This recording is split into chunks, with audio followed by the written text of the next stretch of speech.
I think the most difficult part is just getting everyone to stick their neck out and try it and just make it happen, make a change. That's the number one thing, is people just don't want to do work. They don't want to change. They're afraid to make it happen. So I think, unfortunately, though, as in most things, that's usually when it's too late is when people are willing to initiate change. And I see that on a daily basis. Hopefully it's not the case for us or our country, but we'll see how it goes. Okay, welcome back for another episode of the Post Money Plan podcast. My name is Dallas Post, and I am your host for the show. My goal with the Post Money Plan is to liberate you from financial oppression and empower you to build selfless wealth. On the podcast, I explore all things personal finance, economics, and investing related. If you want to know more, you can find me at postmoneyplan.com or search the Post Money Plan in the iTunes podcast app or in Google Play. If you want to learn to save money without feeling like you're giving up your lifestyle and would benefit from a much more hands-on approach, you should sign up for my one-on-one financial coaching program at savepainfree.com. All right, on with the show. All right, I'm continuing my discussion with Mike McNeill about the inefficiencies in the healthcare system. Last week, we closed things out talking about the need for us to move away from symptomatic care that treats health problems after the fact to preventative care that treats health problems before they even become problems. So to jump right back into it, that leads me to the next thing I wanted to ask you, Mike. Which was about how hospitals and the healthcare system shares or doesn't share information or data on patients between themselves. Because like you're saying, you might live in one town or one city or go to one hospital and you get treated for this there. Like you have your appendix removed at this one hospital that you grew up in, and then you move towns and you get a vaccination there, and then you move on. So I think so how does that end up working? That's a perfect segue, because through the system? The first part of this whole brainstorm session could basically be boiled down to misappropriation of resources on symptomatic care rather than preventative care. And that's one of the largest overall issues facing healthcare right now. And then issue number two being wasteful spending, being number one cause being redundancy. And the redundancy is a chief feature of approaching this like it's an industry and not an infrastructure. For example, if while our country had been expanding, if the Postal Service, here is a good example.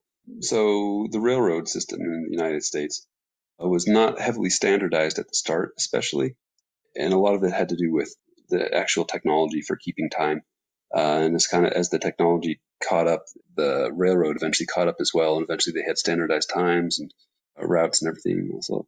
And people could more reliably go places. But that's, transportation now is a whole transportation grid is an infrastructure.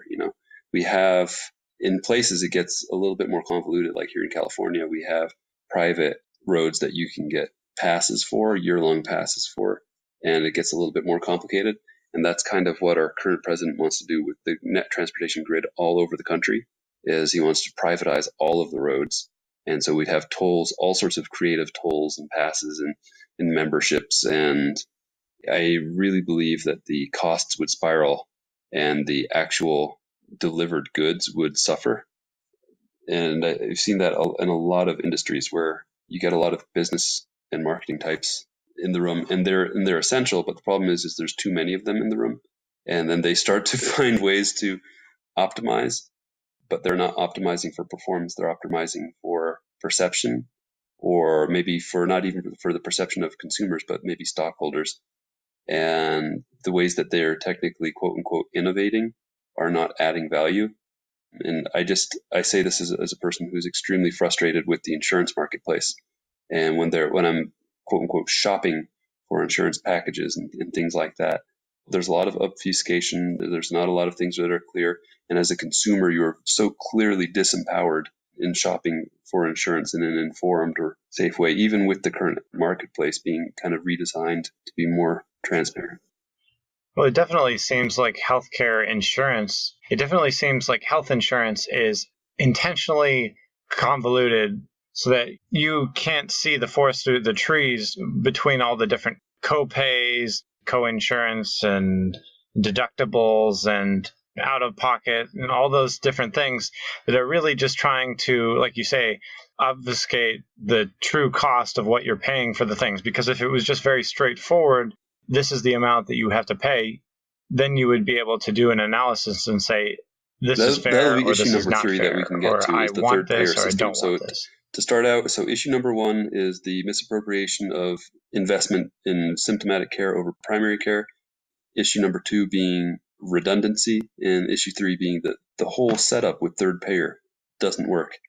So to completely just close the lid on redundancy real quick is, as a primary care doctor, we're linked with certain hospital systems and we get privileges with systems, and we might have an EMR that we can share with them, but that limits us because the EMR that we have doesn't communicate with any of the other EMRs in the area. And in my region, for example, we have 3 major hospital networks and then maybe 5 or 6 smaller networks in the area. And our patients go to all of those ERs. So that's, 9 or 10 EMRs that we don't have access to. And we don't see those notes. So when they go to those ERs and they come back for an ER follow-up visit, we have to pretty much take them at their word. Or if we send them to an outside specialist, we're in the very scary position of having to take them at the patient. What did the patient recall from that visit with the specialist? Did you take good notes? Because I don't have the specialist note in front of me. Or if I do have the specialist note in front of me, it's handwritten and I can't read it. It's useless. And that's after it's gotten scanned a month later, and put into the system. So having redundancy in the system can be a strength in certain regards, but in the way it is right now, it's not. And that's because it leads to delays in care, and that ties in with the whole third-party process, and which we'll get into in a little bit here. Is there any kind of standardization through medical records and across the industry? The only thing approaching that would be HIPAA and high-tech, which are basically legislation protecting your healthcare records, privacy, and accessibility, and certain electronic caveats to that. But if you're talking about the EMRs, I don't know. I don't know. I don't see it. We have several EMRs in our area which have the same base code that they use. They're MUMPS based, and they're all based on, their databases are on SQL, but we can't use them because none of the architectures that have been set up from system to system are the same. And it's my intuition from what I have observed in the healthcare systems where I've worked is that a lot of those architectures aren't set up. And that if I were to put my money on it, I would say maybe Kaiser's and the one in the Northeast, maybe they're the only 2 that actually have a database that's actually set up. Everyone else is just jumping through hoops that the CMS puts out, but the CMS is putting out all these hoops so fast and these mandates in order for people to get their Medicaid money that the systems are just, they're doing surface service to it. And they're saying, yeah, look, we're doing population care, we're doing this. And the truth is they're just trying to check off boxes and make it look like they're doing a good job. But yeah, that's the real answer for you, is that a lot of these top-down edicts from CMS and Medicaid, Medicare are coming top-down. They're not coming down with the respect for what systems are currently equipped to accommodate right now and realistically deal with. That's the problem with healthcare, is you and I are not the consumers. The consumers are the third-party payers, the insurance companies. And this is problem number 3. This gets to the root of the whole sickness. We are the product. You and I, the patients, are products. And we're sold, packaged, parceled, and bundled up like subprime mortgages to these third-party payers. It is purely for their convenience because they have all the agency. We have very little agency.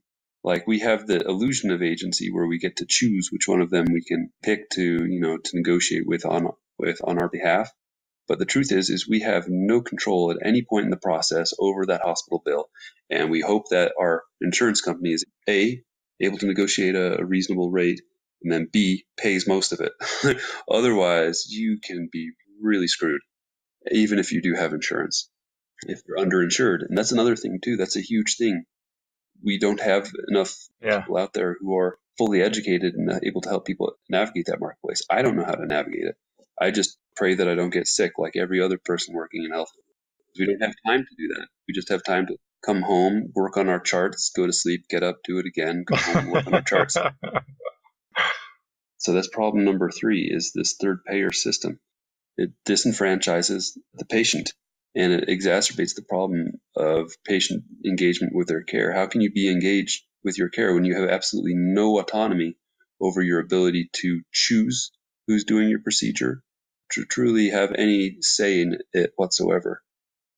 I would think that there would be a natural demand for a service that would port someone's complete medical history, that it would go along with a person from wherever they go, whatever hospital or place that they go to receive care, that would be with them, and they don't lose that information, and they have access to it, and they're aware of what they've received, what they've been treated with, and that then they can provide that to whoever's going to give them care. Because, for example, me, in my experience, I'm 31 years old. I've barely been in the hospital as an adult, but I have like no idea what my medical records are or whatever, or who has them. No, and that's I don't know what I've received in the single past, person or when they first entered the healthcare system. I just is like I don't know the first it's thing like about. They're just it's like they're a little, innocent baby being born into this world of horror, and they have no idea what awaits them. It wouldn't be so horrifying if, starting in grade school, we taught people, instead of teaching them basket weaving, if there was a mandatory, if your health class actually taught you how to keep track of your records, how to take ownership of your records, how to find the right insurance and things like that, that would be huge. So do you foresee anytime in the near future some kind of solution coming to bear or being mandated or edicted down that people would actually end up taking ownership of their records, and that they would follow them around, and that they would be ported to different hospitals? Both individuals and hospitals would actually be aware of a person's health history and records? Yeah, it would come from a comprehensive EMR. This EMR system, this electronic medical record, it would have to be universal, truly universal. I mean, international, because it would be one of the most sensitive parts of the country's infrastructure and hardware. For it to work, for it to have buy-in, is you'd have to have assurance that international hackers wouldn't be breaking it. But that's like impossible. Yeah. So that's one of the barriers to it as well. There's a lot of barriers to having a universal EMR, numerous barriers. But part of the question you asked wasn't what are the barriers. The question is what do you need to get there? And then after you figure out where you need to go, then you figure out what the barriers are and then what the solutions are to each of those.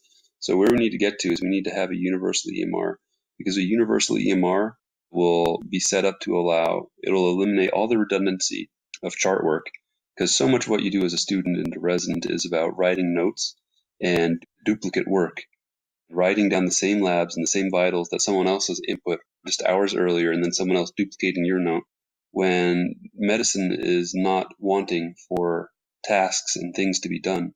It makes no sense for people to be wasting time writing the same things down 3 and 4 times, So an EMR would eliminate duplicated effort, would eliminate requisitions, would allow people to refocus the jobs and tasks and manpower currently assigned to track down faxes and emails and all these other things, because it would all be right there. It would all be organized, it would be universal, it would be easier to switch between systems, because the EMR is the largest part between learning a new healthcare system, and the resources there is how to navigate this new input-output, electronic input-output that you have to do every day. It just sounds like that would unlock an enormous amount of economic potential. I mean, just like freeing up doctors' time. And not only that, but it would empower patients as well. If you had a comprehensive EMR with a patient portal that allowed patients to have their access to their own labs and their vaccinations and have all that information, so that they would have actual ownership over their health. Not only that, but an EMR that would incentivize third-party applications with fitness apps to hook into it. And then that would also allow people to log in their gym memberships or their activity, so that they could then subsidize their insurance with how active they were on their bicycle or their gym activity and things like that, so that people were rewarded for doing good health or making good choices. And then you could also do the same thing with barcodes that could reflect, health at the store. That would actually reflect people. So you would know when people came to you. A truly universal EMR would be an infrastructure that would be supportive of that. And that, I think, it needs to be not just a national, but an international effort as well. And I know we're loath to do it here and we're slow to do it, but I think the developing world and Africa especially, they're poised to leapfrog a lot of our traditional infrastructures like sewers and things like that. And once we show in these developing world laboratories, but in these developing world economies, that this is a viable infrastructure and it's a necessary infrastructure, then I think it'll have to follow suit over here, because that's not just capitalism. That's the natural evolution of complexity, is that in order to keep up with the Red Queen, you have to be running at the same pace. Well, unfortunately, with infrastructure, you kind of have the phenomenon where it can be easier to start from scratch than to try to revamp an existing system. Exactly. And that's what I think of every day when I'm driving in awful traffic, is I think about like, what will become of these asphalt roads in 100 or 200 years when we stop using cars, or they're no longer viable, or we just a bankrupt society and no one uses them anymore. As I think about like what will become of these spaces, because they're pretty good spaces, some of them can still be used as roads, will some of them become bike paths, or will we unleash certain types of mycobacterium and fungus on them to transform them into fertile soil again? What will we do to these roads? What will we do to the redundancy that we have in healthcare right now? Unfortunately, a lot of the other side effects of the almost like Chernobyl hanging over our national mindset with our current conception of capitalism is this notion, it's a zero-sum mindset that pervades our careers, our relationships, our relation to all of our resource bases. And it's kind of become an international mindset now that we've exported everywhere since the 80s, is this zero-sum competitive mindset where you got to be a pirate to survive, and it's okay to do everything in the name of competition, even if it's asocial and it's destabilizing the base which permitted your initial prosperity in the first place, in order to engage in that competition. Yeah, I can definitely agree with that, because in my personal opinion, I kind of see both sides to the coin, in the sense that in the capitalist system, you have the incentive for competition, but then you can also have the asocial tendencies with that. But then you have the human dynamic and the interpersonal love and compassion and care for people around you, which could be at odds with your individual profit or gain. Exactly. And I think capitalism, when it's at its best, it emphasizes collaboration rather than competition. And that's what people miss and forget. And that's what I think really shifted a lot when a lot of pop culture shifted in the 80s, was there became a focus on competition rather than collaboration. And that a lot of our best examples of what we produced here in this country came out from collaborative efforts. And that's true for healthcare as well. So when you're saying what's going to happen to all these people, all these coders, all these billing specialists, all these people who would eventually be redundant or not needed in a new healthcare economy, my answer to that would be they wouldn't go away. Like healthcare is big enough.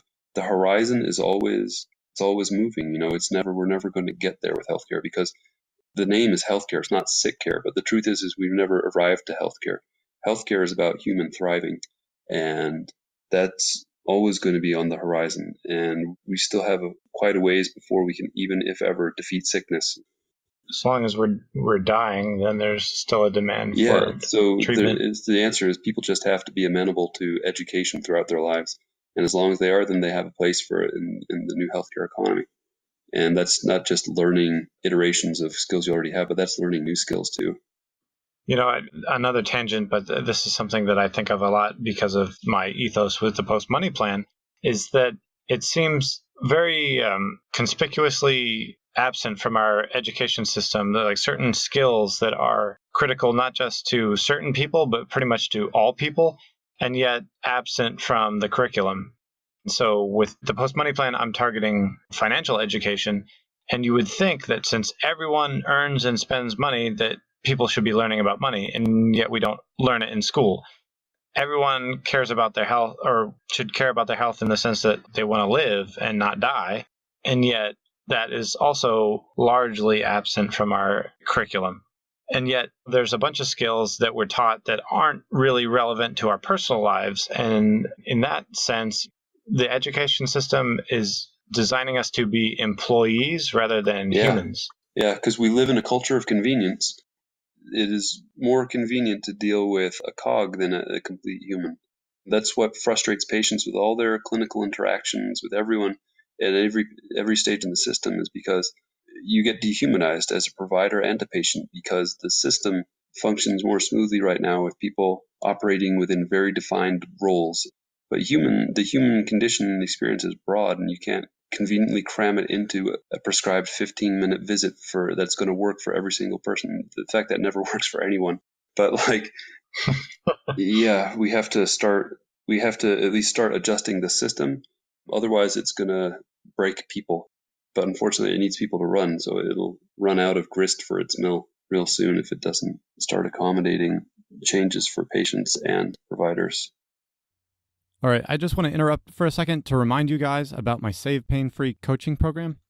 If you make a solid salary but can't seem to get ahead, this is a one-on-one coaching program that is going to be a game changer for you.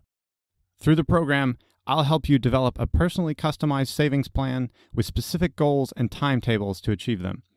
And I guarantee that I'll save you at least $600 a year, or you'll get your money back. Go check out the program now at savepainfree.com. That's savepainfree.com. Okay, back to what we were talking about. So my last question for you was, how do you think the process of becoming a doctor impacts healthcare quality and also the cost? So I remember you asked me a really good question 4 years ago. How many people does healthcare really need in order to run? How many doctors, how many nurses, not just physicians, not just providers, but how many people does it need to run? The more I learn, the more I realize I'm not equipped to answer that question, because there's so many people involved in healthcare. People whose jobs I have no idea how they do them or what they do. In the lab and pharmacy, they're just kind of operating in the bowels of the hospital, but we depend on them a lot, covering us and doing the right stuff and giving us the information we need to treat. A lot of what I do just kind of skims the surface of the functioning of a hospital, not just the system itself. So I don't even see most of the costs. But as far as healthcare education contributing to that cost, well, one of the things I'm alluding to when I ask it like that is that becoming a doctor seems like an extremely rigorous process. So on the positive side, to me, that seems like we're ensuring a certain level, a certain standard of doctors in society, that you have a lot of education, you go through a rigorous process, and so there's a certain level of vetting to the quality of doctors in the system. But on the other side of the same token is that by making it so rigorous and difficult to go through the process, not to mention the cost you have to pay to go through medical school, then it's so much harder to become a doctor. So then there's less doctors available, less people that become doctors, and therefore less doctors available to treat patients and provide healthcare. Yeah, it's an interesting notion. I mean, the profession of doctor of medicine it's a holdover. It's one of the oldest holdovers, going all the way back to Galen. The role of the physician has always been kind of broad. And maybe that's because of, some people might joke that it's because of the egos of the people that it attracts that it remains that way. But we've been examining that, and we've tried to bridge the gap by creating mid-level providers, or people who are able to fill certain roles that doesn't require the full attention of a licensed physician to do that, or they can almost operate semi-independently, or almost like an extension with a physician team to do that. And I've seen instances where it works amazing, and I've seen instances where it doesn't work at all. But as far as the physicians themselves, I don't know. I need to get back to you on that. I need to do some more reading about the actual history of healthcare education and the changes in it. All I know is how the current system is now, and I just don't know how it got that way. I know initially what it was like maybe 400 years ago, when there was not much in terms of regulation. You could pretty much theorize things and test things in a way that would be considered morally and ethically barbaric today. And I'm trying to remember, there was a physician who did the first catheterization, I think, on his own heart or on himself or something crazy. But the start of medicine is full of stories like that, just cowboys and mad scientists. Isn't that kind of going on right now, though? Like someone is doing gene editing on themselves, like the CRISPR gene editing? But it sounds kind of like the same thing, just on a different level now. Gene editing could be Pandora's box, and people are kind of like doing whatever they want. I haven't heard of anyone doing CRISPR on humans yet. I just don't know. I have a lot of ignorance about that. CRISPR came out after I got my biology degree, so that totally revolutionized biology, and it came like a year or two after I got my degree. So invalid. Yeah, exactly. Worthless. So I'm probably butchering this example, like the actual facts of this, what I'm alluding to, but I have heard about in Canada that there were a certain set of surgeons who were not certified in this traditional sense of doctors that would perform only one very specific surgery, and they would do that, and they were very good at it. Yeah, I was telling you about this. It was the Shouldes hernia repair surgery clinic. Yeah, and the way it would work is his sons would go to medical school, then they'd just come and work with him. They wouldn't even do a residency or anything. They'd just go and do that procedure. But they had really good results with that? Yeah, I mean, they had amazing results.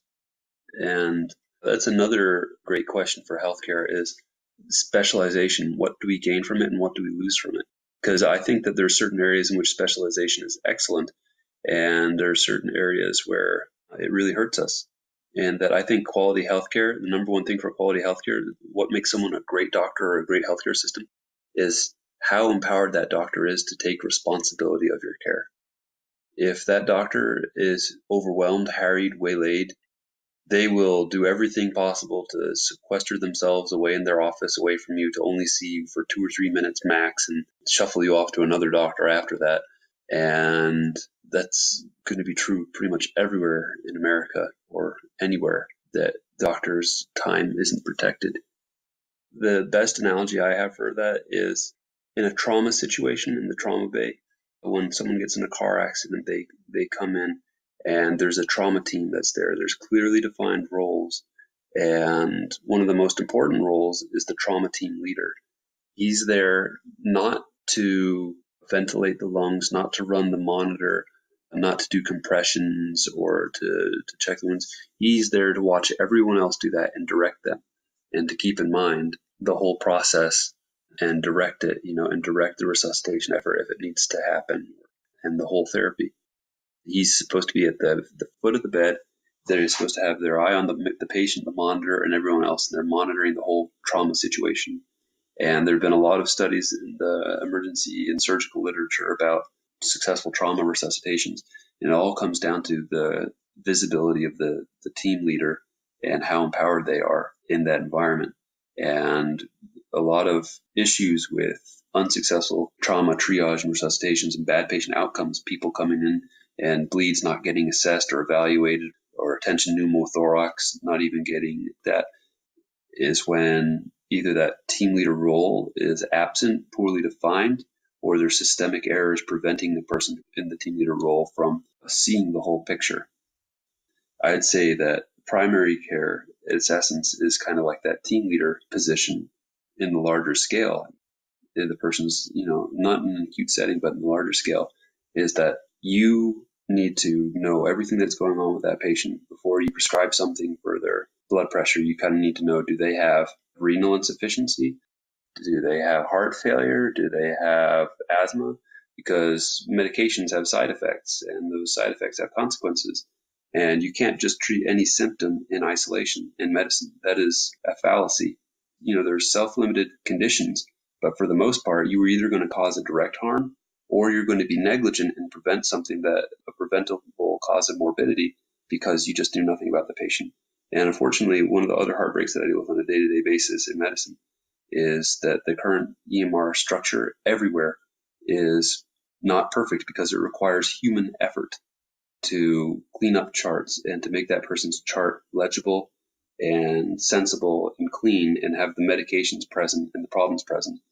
And this is something you might not appreciate if you don't work in medicine, but you just assume that you're in a healthcare system and all your records are there. That's not the case. There's a bunch of scanned documents that no one has looked at. That's the problem running rampant through EMRs right now, is in order to address the issue of the healthcare record being complete, people have deferred the work of actually processing what's in the EMR for just scanning as much erroneous paperwork as possible that gets faxed over from other places. So you get these medical records that are thousands of pages long, and you only need maybe 2 or 3 of those pages to really tell you what you need to know about that patient. But you have to sift through mountains and mountains of scanned ass covering, which is scanned by people who have no idea what they're doing, who are just peons, who are, secretaries or billing people, and it's just their job to process papers. And they don't care about the healthcare or whatever. They just care about getting their papers scanned so they can go home in time for happy hour while you stay the extra 2 hours to sift through that chart, find what you need. But yeah, it's a huge, huge issue because there's a lot of wasted time and effort. Yeah, it's kind of crazy to think about. Right now, just like in a final thought that I'm having, is that the question in my mind is it going to be doable? Like, are we going to be able to reformulate the healthcare system in an effective, both on a healthcare level and a cost and like economic level, to reformulate it, or that it has to be start completely from scratch in some way, paving new as opposed to rebuilding the old? Yeah, I wonder too, like how that would work out. That's why I think the answer before healthcare has to be economic. It's going to come down to the post-money plan, I think, because a lot of the quagmire coming up right now with healthcare comes down to how are we going to fund this huge paradigm shift, and how are we going to transition to the new healthcare economy and all that? Because there's so many moving parts to this right now. Basically, what one moving parts comes down to is there's a bunch of people who have comfortable jobs and they go home to big screen TVs, and those jobs with the big screen TVs are going to be in danger. So we've all gotten accustomed to a certain level of comfort in this country, and anytime anyone anywhere says something about changing the system, there's a lot of people who get irate really quickly because that threatens their Netflix time. Yeah, that's true. But that's a problem for another podcast. Yep. All right. Well, sorry for keeping you up so late. I appreciate it because I love just having the excuse to have these discussions because I really enjoy the philosophizing. Almost, yeah. Talking theory. I like it too. Not just because I like to complain, because I also feel like there are solutions to this. That's the crazy thing is everyone likes to say the same old line, but it's going to be difficult. Like, I don't know. I think the most difficult part is just getting everyone to stick their neck out and try it and just make it happen, make a change. That's the number one thing is people just don't want to do work. They don't want to change. They're afraid to make it happen. So I think, unfortunately, though, as in most things, that's usually when it's too late is when people are willing to initiate change. And I see that on a daily basis. Hopefully it's not the case for us or our country, but we'll see how it goes. Yeah, I mean, I definitely agree. And most of the time, like if things aren't too bad, 90% of people are just going to be part of the herd that's just like along for the ride and kind of ambivalent and will just go along with whatever everyone else is doing or says should be done. And we'll be just trying to like cover their backs and not be held accountable for things. So the paper pushers are scanning in those 300-page documents because they want to just check their boxes so that they're not held accountable for something, even if they stopped and thought about it, like, maybe this isn't the best, but I don't want to deal with that because I just want to cover my bases so that like that problem's on you. Mm-hmm. Yeah. All right. Thank you very much for all your profound insight. Well, thanks for tolerating me wandering far afield. Good night. Yes. Catch us next time on another episode of the Post Money Plan podcast.